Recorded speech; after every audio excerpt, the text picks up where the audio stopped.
What up, though, y'all? It's Chris. Appreciate you connecting with me while I'm out here on the run, getting things done. And I'm gonna jump right into this one.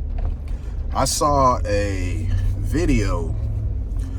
It was of 3 average Joes versus 3 fit women. Now, the fit women, they were like female bodybuilders.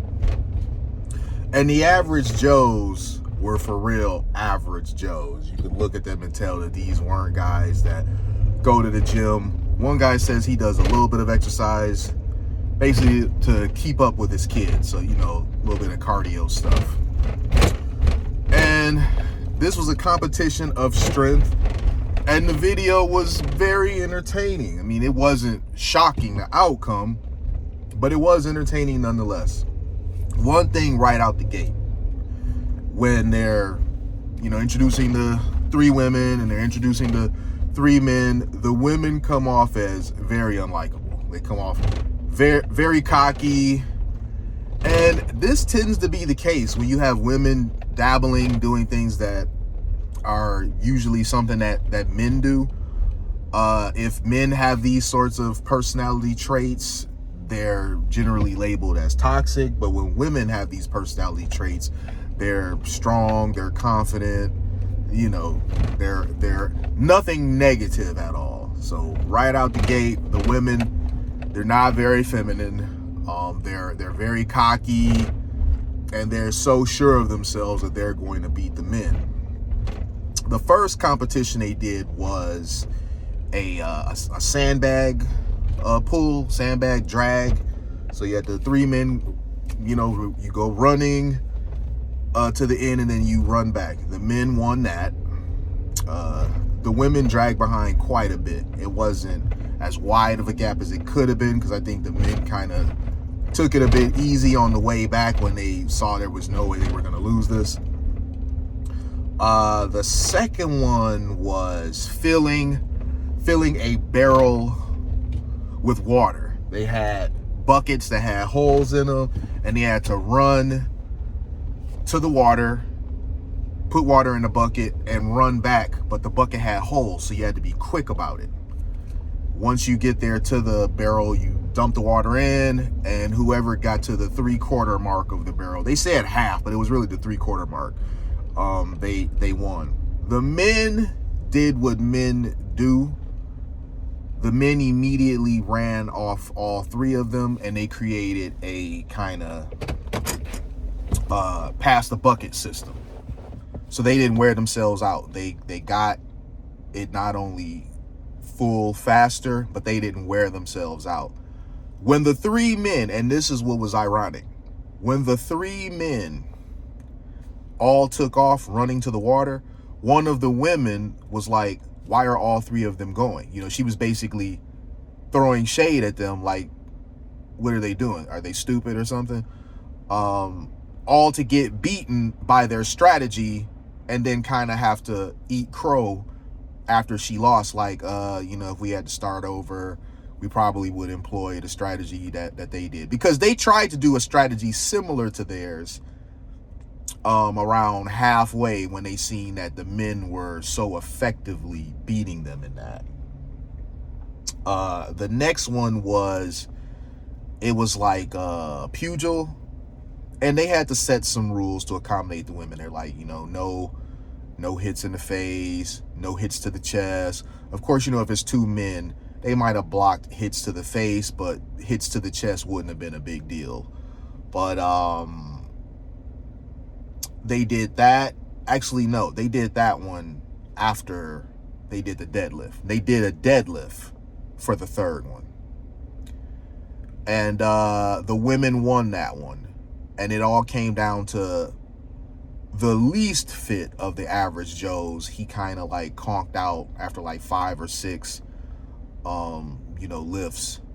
So the women won that one, and they were feeling pretty good. And then you go to the pugil event, which the men pretty much dominated, because the men have a lower body advantage, but also an upper body advantage. Even when men don't work out, men are still typically going to have an upper body advantage. So they won that one. And last but not least, they did Tug of War, which I knew, of course, there was just no way they were gonna, the women, that they were gonna win this, and they didn't. The men won, made it look pretty easy, and the host is like, "Well, what do we learn? Don't judge a book by its cover." And I'm like, "No, that's not what we learned at all. No, you're saying that for the sake of this video. You're trying not to be controversial, but what we learned was men have no business competing against women. You have women who exercise. They are self-proclaimed strong women, and when they were put up against men who are like, we don't work out, we just eat, and the one guy, you could see in his face, it was kind of round. You could see, probably lower testosterone than most men, or I don't know. Nowadays, his low testosterone is probably normal, and a guy like myself, probably testosterone is considered to be unusually high.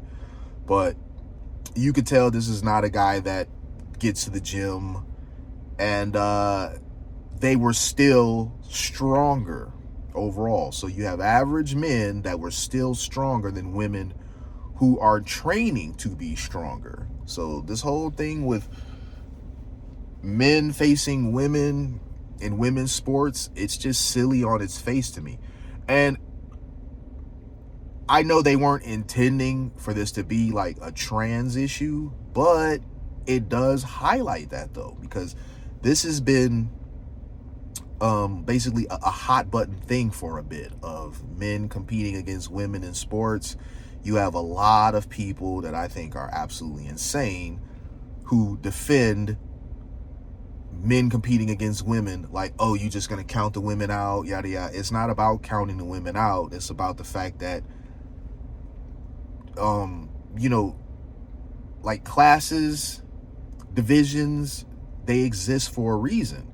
It's not about, oh, you just think the women are automatically going to lose. Because I know a feminist in real life, and she's like so supportive of this, and I'm just like, it's really strange to me how you're so pro woman, but you're okay, and so okay to where you're defending it, putting women in a situation where they're going to be dominated by men. Because when it's a woman versus a man in a contest of strength, we all know what the outcome is going to be. You know what the outcome is going to be.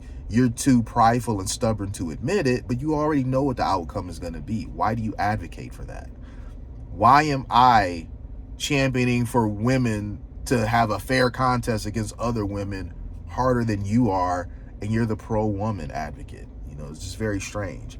But he had them hug it out in the end. He said, there was kind of tension, during the contest. And that was cool. There should be tension, because competition is like that. And, they hugged it out or whatever. It was cool. So I tip my hat off to the women for competing in this. They truly did believe that they stood a chance in this. I mean, some may say it's confidence, some may say it's arrogance, some may say it's delusion, but you could tell they gave it their all. They weren't just going down easy. Some of those, like the pugilists, they were really going after the guys. They were giving it everything they had, every ounce of strength they had. It's just that it didn't hold up against the strength of an average guy. But I'm glad that they participated in this, because it was something that everybody needed to see, just perhaps not for the reasons that they were intending. But it was an entertaining video. Even though it was unintended, it was also informative, because you have a display of women that they weren't weak women. By women's standards, they were strong women. It's just that the strength of a man is the strength of a man. How can you really compete with that? You're at a physical disadvantage.